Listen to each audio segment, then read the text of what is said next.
উপরে এটা বইয়া লেলো লাগবো মানো একটু বলছি একটু বইয়া যদি লো তাহলে কেটে এখানে যারা ক্যাটারেক্ট হয় অর্থাৎ চোখে ছানি যারা পড়ে তাদেরকে অপারেশনের ব্যবস্থা করেছি। এটা অনেকটা আমাদের নর্মাল নিয়মের মতোই আমরা চালাচ্ছি।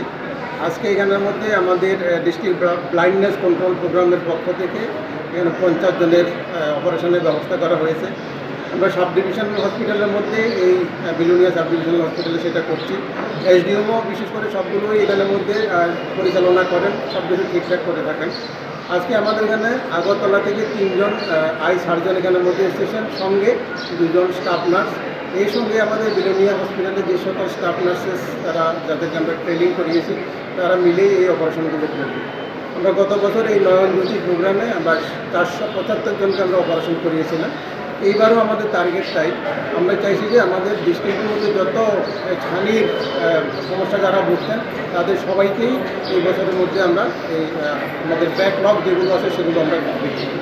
এই অপারেশনগুলো বিনামূল্যে হয়ে থাকে এবং তাদেরকে যত চশমা যে দেওয়া হয় সেগুলো কিন্তু বিনামূল্যেই আমরা দিয়ে থাকি।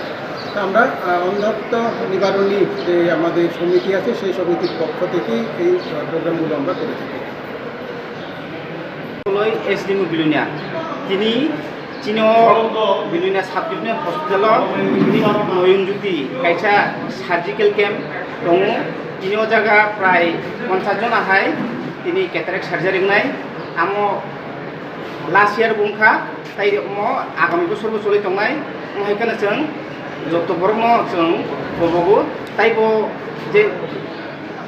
যে কোনো জায়গায় যারা ক্যাটারেক্ট যদি টঙি দंखांखाय যারা কোনো ইয়াতন দंखांख्लाय যতन अर हायै अपारेशन खालामनो बागै हामबाय। थैंक इउ।